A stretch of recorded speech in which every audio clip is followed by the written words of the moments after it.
Hey guys, welcome back. This is our two-day SEO Essentials class, and we're just getting ready to wrap up. But I thought it was real important to put this video, and this is going to be a bonus video. This is going to be a free video that we're going to be offering on our website, SEOtrainingsw.com, because I think this is a very important issue, and it's going to also be included on all our DVDs, our advanced training and our SEO Essentials training. So basically what we're going to talk about is how to Google-proof your business. We have a couple students in here in the class that came out for our two-day essential class. And the reason that they're here is because, Google's came across, with these updates. And because of these updates, they've noticed a significant decrease in the traffic and sales. And so we're going to be talking about what you guys need to do now to consider how to Google-proof your business. And we're also going to discuss why Google, has decided to do some of this stuff. So let's talk about, some of these updates, some of the big major updates to the Google algorithm. Again, Google is an algorithm. It's a computer program, and they program it to, try to identify some of the best websites out there to give the best content it possibly can to its readership. And really one of the biggest updates early on when they started doing these was back 2004 was a Google Florida update. And it was actually around November of 2004. And that was probably one of the biggest, one of the earliest and biggest updates they had back then. And it just decimated a lot of companies. There was this Thai lady in Florida who sold ties. She was the #1 ranked position. And overnight, her business was wiped out. And a few months later, she had to declare bankruptcy. Now, these are some of the recent updates, I'm going to say, within the last 3 years that really come across that impacted a lot of businesses. The Google Caffeine update was June 2010. And really what the Google Caffeine update is all about, the Google Caffeine focuses on the speed, on how fast your website is going to render to the user. And then in 2011, in February 2011, Google rolled out what they call the Google Panda update. And this was a big, major update. It's a lot bigger than Google Caffeine was. And this also, I think, 40–50% of websites had some sort of impact because of the Google Panda update. And that was a major change to their algorithm. Now, because they came out with that update in February 2011, but they continually have done tweaks. Like, I like to envision, there really isn't this, but I like to envision some guy sitting inside of Google, and here's all these dials, and he's just dialing these dials, okay? And they're updating their algorithms on a continual basis. So that's like February. Well, actually, it was 2 months ago. They made, I think in 1 month, 40 changes to the Google Panda update in 1 month. That's over, one update a day. And it's really difficult, for anybody in this industry to possibly keep up what's going on. And they just recently, another update they released recently this year in February was the unnatural linking penalty. And it's not really, I really haven't seen it so much as a penalty. It's more they've notified webmasters.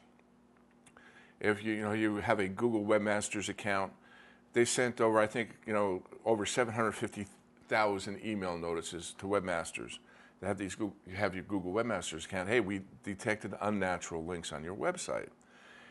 And and they basically say, file a re-inclusion report.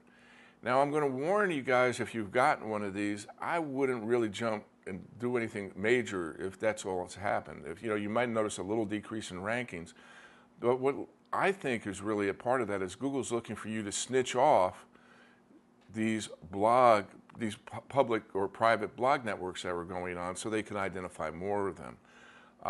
So any of our students, any of our clients that have gotten those, I just say, hey, just hold off to see what's happening. See if you're able to recover. But there was a really big update here just recently, and that's the Google Penguin update. And basically what the Google Penguin update's all about, it's taking into account the unnatural linking, but more importantly, what it feels if you're trying to spam them with some other things. And we're going to go into detail of all these. And next month, Matt Cutts has already blogged about this here within the last month or so, that I'm expecting it to roll out sometime next month around May, the Symantec update. So this is going to be another major update. And so we're going to go through all these. And those of you that have a website that perhaps been decimated because of these updates, we're going to talk about some things you could do to your website to fix it. And those of you that have had no noticeable effect at all, some things you possibly could do to protect your business from being wiped out. How to Google-proof your business. So let's first talk, why are these updates coming around? And first off, we need to look at who Google's customers are. And, many of us think because we're web designers or web owners of web companies that we're the customer. And especially those who pay advertising for Google, for advertising. And last year, advertisers paid over $37.9 billion to Google last year for advertising. So are the advertisers Google's customer, or are it the users that use Google search? Well, Google's number one philosophy since its inception is focus on the user and everything else will follow. That's their number one philosophy if you go to Google's website. Focus on the user and all else will follow. So why, suddenly all these updates, and why is all this going on? Well, Google's always had a web spam team. But back in 2009, the Federal Trade Commission filed a lawsuit against Google because of what they were calling PPC arbitrage. And basically, what PPC arbitrage was, I could have an AdSense website, or I put a website together, and I could buy leads from a keyword. Let's say I'm just going to come up with a figure for 50 cents. Okay, and what I could do is then have an ad on my website, and you click on that ad, and it asks for your email address, your name, and it might be for a Home Depot or a Lowe's or whatever it might be. And now, because that advertiser would pay me $1 for getting that lead. So I've just now doubled my income. And there were a lot of these arbitrage type of websites that were out there. One in particular was Google's treasure chest, all right? And it was basically a scam that you would go buy, you get this free product, just click here, we'll send it to you. And you had to put your credit card information in there, but they were advertising it as a free product. Or at least that's what you thought it was. And you were not billed for 30 days, but after 30 days, another product was shipped to you, and your credit card was billed now $100 or whatever it might be. And then the next month, you got another product shipped to you, and you were shipped another thing. It was like those. I remember as a teenager growing up, it was like belonging to those record. The CD collection. Remember that? Yep. You buy. First 10 are free. Your first 10 are free, right? $100 a piece. Yeah. So I related to something like that, and the FTC slapped them.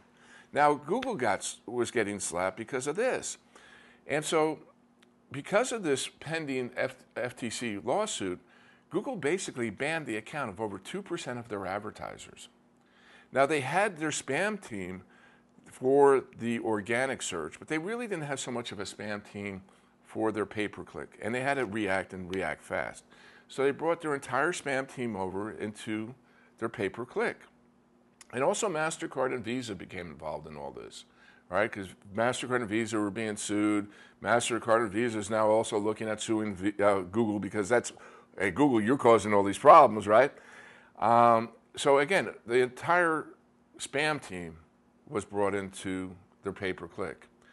And there was developments of, you've been through the last 2 days, and we talked about pay-per-click, and we talked about the quality score. And so that's really how the quality score and PPC advertising really came to be developed. And what happened over on the organic side became the Wild West. There was nobody over there at the spam team working anymore. So if you had a website, organically, there was nobody looking over your shoulder per se to say, hey, this is right or wrong, all right? And because everything was thrown out the window so they could focus on this. So here we have 2010, the Wild West. You could get away with what you want, right? And there's many of these came out of that, these WordPress plugins you put on your website. And you press a button, and within 15 minutes, you got a 5,000 page website. Now you can put Google AdSense or whatever on there and monetize it, and you're going to be ranking number 1, number 2, whatever for your keyword phrase. I'm sure everybody in this, during this workshop has been on a site like that. You type in a keyword phrase, and all of a sudden you're on this webpage. Hey, it's ranking number 1, but why the hell am I here? Okay. Oh, here's a Google AdSense ad. That makes more sense. I'm going to click on it, and you go. Now that website owner just got paid, and I know of people in this industry that were making tens of thousands of dollars a week, if not a day, doing this. So after they got their PPC in order, now their organic was completely screwed up. So Matt Cutts and his spam team now came back to the organic side, and they had a big job to do to clean this up.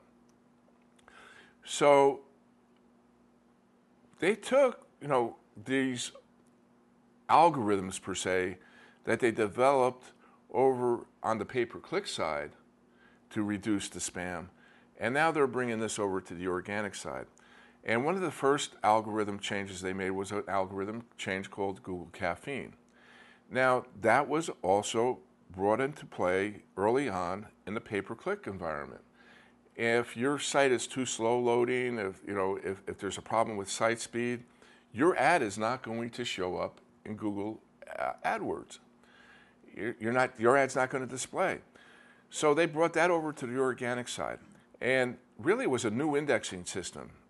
Prior to this, Google had its computers, and every quarter they would issue what they called a PageRank update, and the entire index overnight would change. Okay.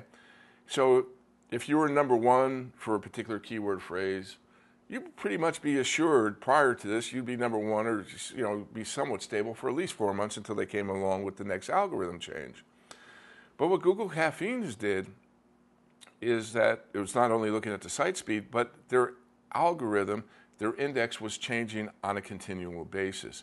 So the algorithm would go out and index small little segments of the internet and update that, and that little segment was updated. So you have the old index, which was like every quarter, and the new algorithm change, which was continually in flux. Then in February 2011, Google Panda, all right, and Panda was really targeting these scraper type of websites, these plugins you can get, and then basically overnight have a website ranking for whatever term you wanted. And these websites were just basically content scrapers or content farmers. And so when they first came out, they were using the farmer update. Well, it was quickly changed that the programmer who developed this update, his last name was Panda. And they said, okay, and what the engineer had did is he developed what is called a learning algorithm. This is a smart algorithm. It basically, what they had done prior to bringing this algorithm into place is they actually had people like you and I sitting in a room with computers, and they would be told to surf the web, look for these keywords, and it was basically a questionnaire. What do you like about this site? Does it have this? And they were able to build this algorithm that would learn based on the user's behavior what was good and what was bad. Now, out of this, there were these metrics that were created, and this algorithm learned what people liked and disliked. And now this algorithm now scales all these factors and initially applied it to many of the websites across the U.S., and now it's expanded worldwide. And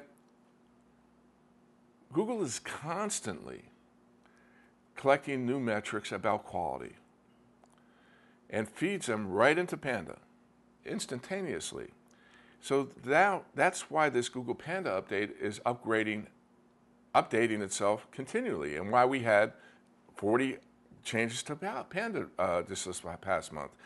I think right now we're up to Panda 3.5, if I'm not mistaken. Google Panda initially affected about 12% of all the websites out there. It eventually will apply to 100% of all the websites that Google indexes. It also is going to apply to YouTube. And it's going to look for spammy content or spammy videos out there on YouTube, because YouTube is a property owned by Google. And it's going to go to other properties. We're going to see it roll out on Google Plus eventually. Right now, Google Plus is still the Wild West. But Panda's goal is to eliminate these spammer and scammer websites from Google's search engine result pages and only deliver the high quality results this algorithm feels to the end user. So it's not a human being that's sitting behind a computer. When Panda comes and finds your website, it's a computer algorithm. And there's different types of metrics it's going to use to say, is this a good site, is this a bad site? And based on what this algorithm tells you, you either get tossed or go up or whatever. Now, those of you that have websites, properties that were impacted in Panda, these are some of the things the quality standards were looking for. It was looking for the site design of your website, how well your website was designed, the user experience, how easy was the user to navigate the website, how long was the eye time on the website, and user experience is number one. And then it's looking at the quality of the content you have on your website. How good is the quality of the content? And looking at usage matrix. How long does that visitor that came from Google stay on this website? Do they just go to the website and hit the back button? Do they go to a second page? Do they go to a third? What are they doing on there? Are they watching any of the YouTube videos that are going on there? Now, here's Google Penguin.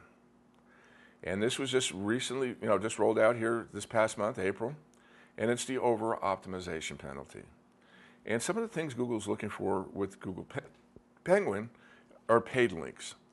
And so if you're going out to buy links, it's looking for that. And if it finds that you're buying links, it's going to slap you. It's looking for comment spamming. And what comment spamming is, you go to some blog that's totally unrelated to you, and you write a comment and you embed some of your links going to your website. Guest posts on questionable websites. Article marketing sites have taken a big hit. Article marketing used to be one of the things we used to recommend highly in our search engine optimization classes. Article marketing does not work as well as it has. There's still some sites out there that do very well. We discussed those in class. There's some of those sites that if you go to them, you're going to get a penalty. And links from dangerous websites, content farms. If you've got content, or not content, link farms. And God forbid if you link to a link farm. And a link farm is basically a collection. Anybody just drops their link into this website. There's no review or anything like that. And if you link to something that Google feels is inappropriate, you're going to get slapped. But now it's happening if they link to you, you could get slapped. And this is bringing up something new, something called negative SEO, or what it's called link bombing. And these are some ads that are now being prior to last month. I mean, if you wanted to hire an outsourcer to work on your website, it'd be Philippines or India. You pay somebody maybe $1 or $2 an hour to build links to your website. And now the bottom has fallen out of that industry for them. So now what they're doing is they're posting ads saying, hey, I could do negative SEO and post these links to your competitors to take them out. So this is something new we have to deal with, negative SEO. And does this work? Yeah, it works.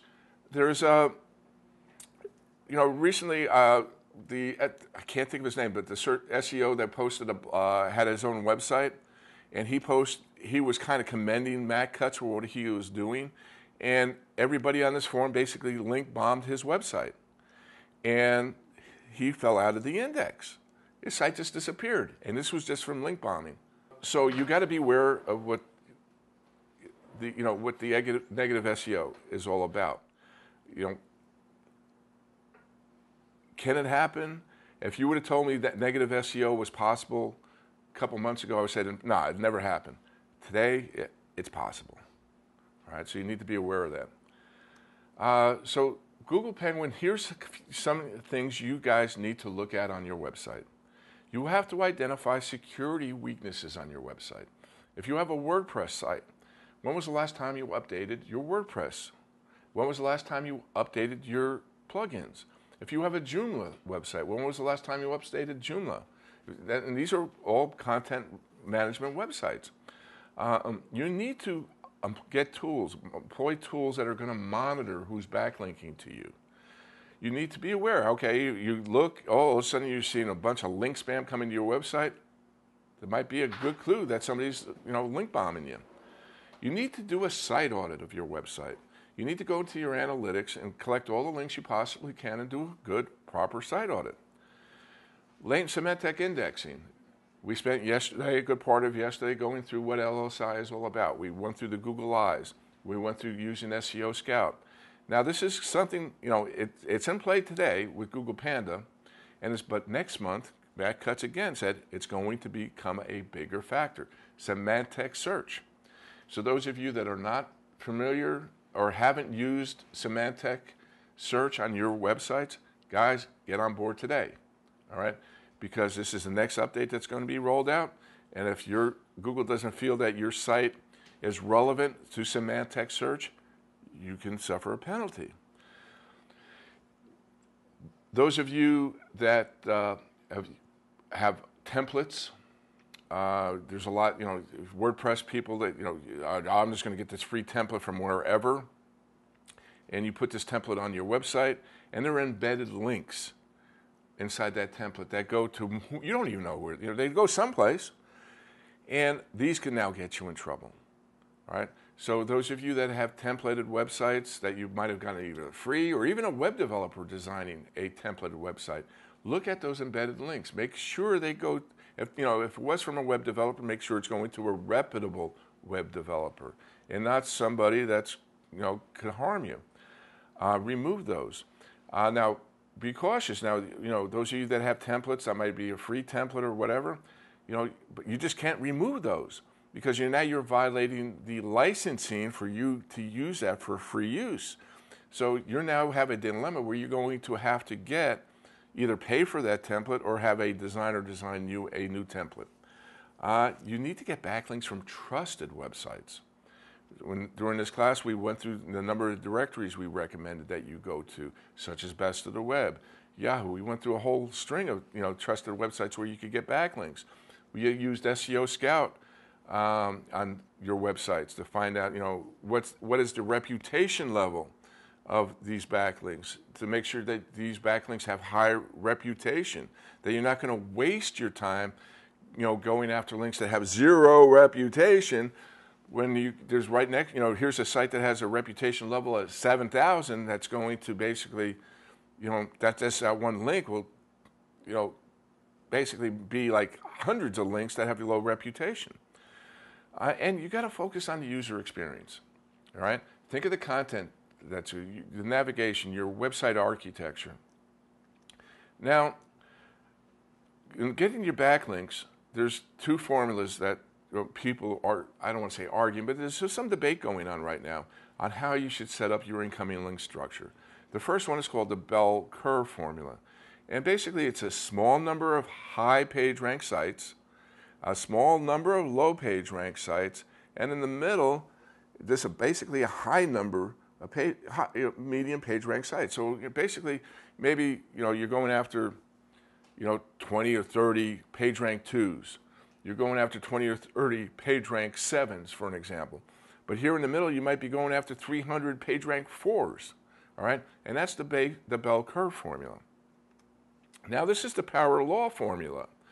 And you're going after a small number of high page rank sites, a larger number of medium page websites, and a much, much larger number of low page rank websites. Now here comes the dilemma.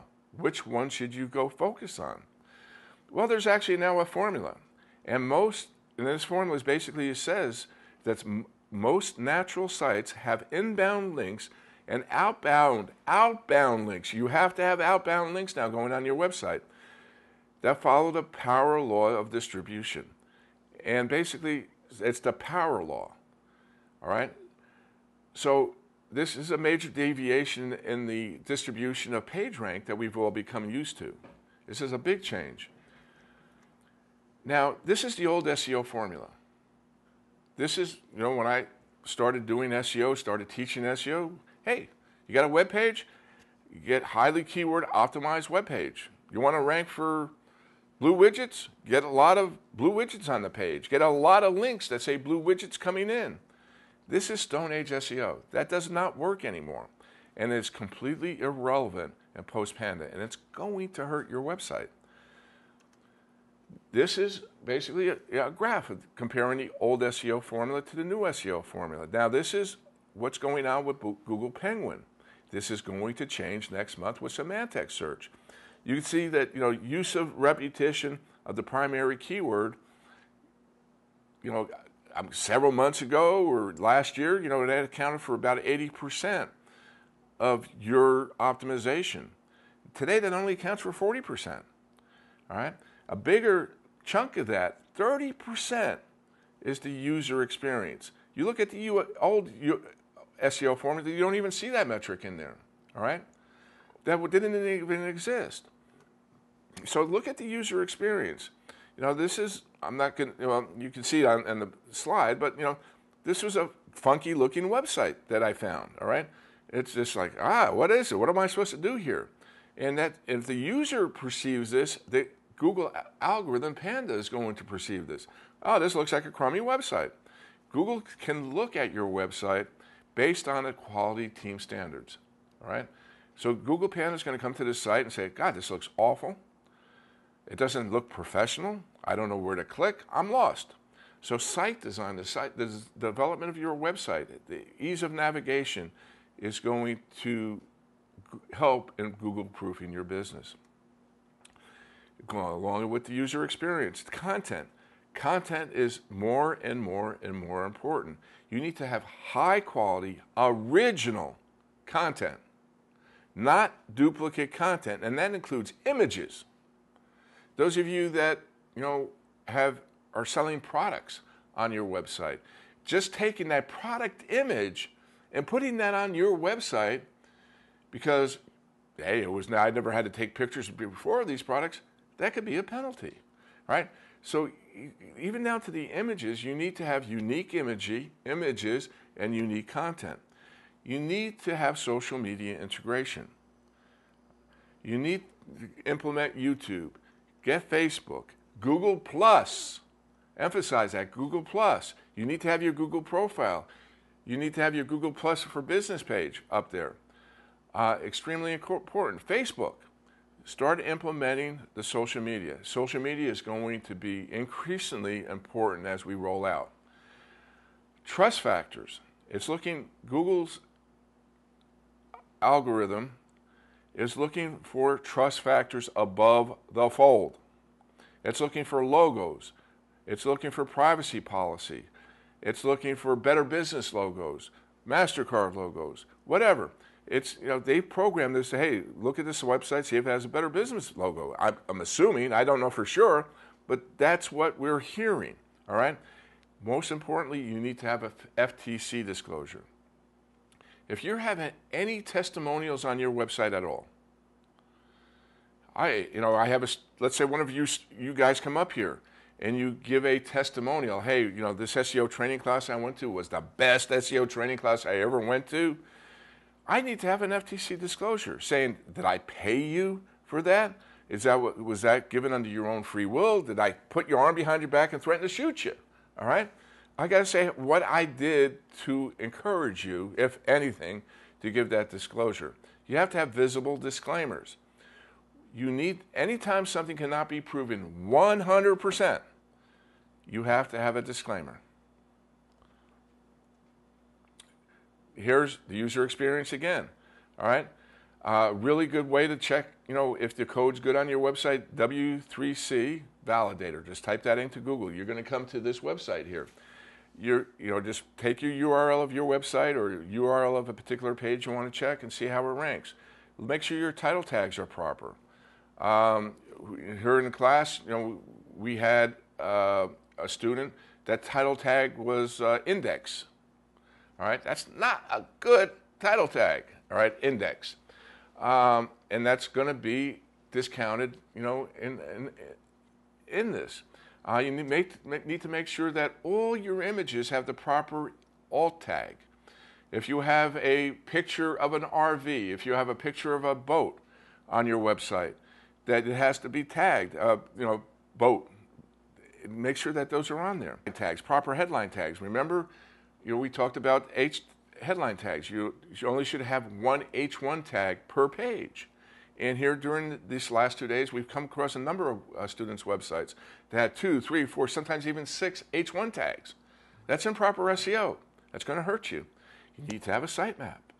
You need to consider, think about your website architecture. Your site needs to conform to the W3 standards for coding. You need to consider now with Symantec Web, analyzing the content of your website. The Flex reading score. What is the reading level of your web page or your website? I had, a competitor.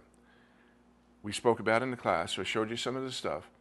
And it's not in the search engine optimization, it's in the radar detector niche. And very good writer, great content, but you have to be probably a PhD to read his content, okay? He's using words on his website. I got to go pull out a dictionary to what the hell he's talking about, all right? The reading level is too high, and Google is going to take that into account. If your reading level is too low, it's going to take that into account. New York Times today's reading level is 6th grade reading level, all right? So consider what your reading level is, the reading level of your audience. Look at your top competitors and take their website, their web pages, and analyze what their reading level of their pages are. The best way to do this stuff, guys, is analyze your competitor and see what they're doing and do it better than they do. LSI, latent semantic indexing. Here yesterday, we spent a lot of time on the LSI part, going, teaching you Google Eyes. We had this whole board filled up with words, right? We talked about SEO Scout, a program that you could purchase that we have for sale on our website, SEOtrainingsW.com. If you go to the developer's website, you're paying $500 a month for that program. Because we've worked out a special deal with the programmer, you buy a lifetime license, I think it's for $379. It's good forever, and he'll give you the updates. It's very important that you guys start using LSI content for semantic search. This is happening next month. Get ready so there's no surprises. Things to avoid on your website. Avoid duplicate content. Again, not only written content, but duplicate content for your images. Stephen was up here just a little bit, and he took some images, from some of your websites and dropped them into the image search, the new beta image search, and you could see that, some of these images Google felt were duplicate. They were coming up as similar images. Here's it in all these websites. Why should we show your website with this picture if there's 500 other websites that have the same damn picture on it? There's nothing unique about your website. So even the images today, guys, is going to affect your duplicate content. Watch your advertising, and you should have a 50% ratio. Now, when I say advertising, people have in their mind, well, okay, that's banner advertising, stuff like that. No, it goes even further than that. For you to have a form to collect an email address and a name, that's advertising. All right? For you to have any affiliate links going out from your website, that's advertising. So all this is going to take an account of ads. So make sure you have a higher code, usable quality content above advertising. Watch what your links are, your outgoing links. If you have both incoming and outgoing, especially outgoing, but it's looking at what your low quality links are coming in. Today's guys, Scrapebox, XRummer, and I'm trying to think that other black hat tool. SENuke. Yeah, those guys, you guys are watching this that have been using SENuke, XRummer, and Scrapebox. Sorry guys, those days are over. All right, it's not going to work that way anymore. You want to look at your bounce rates, what your bounce rates are coming into your site. Watch keyword stuffing. and watch those black hat tricks, okay? Because black hat, you know, you might make some quick bucks, but what we try to teach and what we taught over the last 2 days is how to build a legacy website. A website that Google is not going to take out, okay? That is website friendly, that you're not going to have spammy stuff going on, and overnight, the key gets turned and your website disappears. Yeah, I know hundreds of people, I'm not saying hundreds of people, but I know quite a few people that became very rich tricking Google. I also know a lot more people that became very financially secure because they have a legacy website that performs well in the search engine, and they could count on day after day, a day, that they're going to get that paycheck, that they're going to be high in that index. This is what you need to do, guys. Google makes the rules. Rule number 1, Google is always right. Rule number 2, if Google is wrong, see rule number 1. The rules are changing. You need to learn how to adapt. Trendy tools and tricks just don't work anymore. And remember, you know, if you're getting any links coming into your site, to choose them wisely. I hope you guys enjoyed the last 2 days of our SEO Essentials class. Those of you who might be watching this video here on SEOtrainingsw.com, we're going to make this a free video from this workshop because I think it's really important. Did any of you guys have any questions about anything we talked about? Okay, you know, because a lot of this stuff over the last 2 days, you know, we've gone through it quite a bit. Those of you who've been watching, you guys haven't had that opportunity. But you have a chance. These are some of the DVDs and USB stuff that we have. Those of you, this is our SEO Essentials DVD. This is basically our 2-day workshop. This is for sale on our website, SEO Training. Those of you that from basically basic to intermediate level involved in SEO, this is where I would start, okay? We teach about keyword research. We actually spend, in this video here, I think we spent over an hour and a half, 2 hours just doing keyword research. Keyword research is the foundation of SEO. We went through this.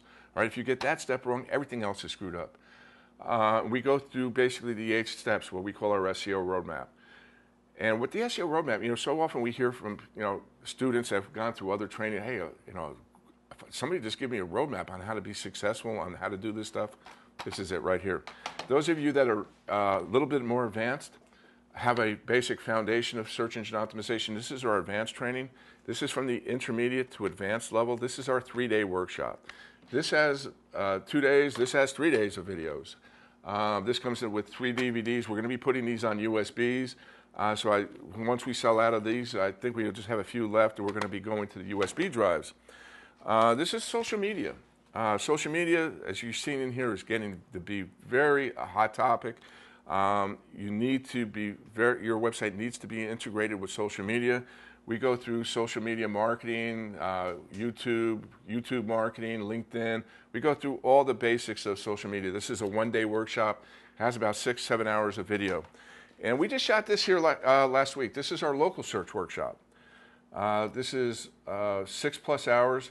Those of you that have a local business or you do SEO for clients, this really kind of walks through. This has all the PowerPoint slides. All these videos have all the PowerPoint slides and everything that you need in here. It's just like if you were sitting here in this workshop today, you just can't ask a question live, but you could ask a question to us by emailing us or using the comment area below. We also have a free SEO coaching program. So those of you that purchase any of these programs, we have a 1-month free coaching program, so you can ask whatever question you guys want. Hey guys, I want to thank you for coming out here to our home and office for the last couple of days. Hopefully that, you know, those of you guys that have had your website penalized, that you have the information now that you can rebuild your website. Those of you that are just starting out in search engine optimization, you're learning, or in internet marketing, you've now learned how to build a business that's not going to dissolve overnight. And those of you, you know, hey, we're in this for the long term. You know, I'm in this for the long term. And the bottom line is we need to build a website that is Google proof. And I think you guys have the skills. I'm confident that you guys have the skills to do that. Guys that are watching, thank you for watching. If you have any comments or questions, use our contact form here at SEOtrainingsW.com. You'll also give us a telephone call. Our phone number's up here on top of the internet. Sorry, I don't know off the top of my head. But email me direct. My email address is roy@SEOtrainingsW.com. Thanks for watching. You guys here in the class have a great day. Thanks, man.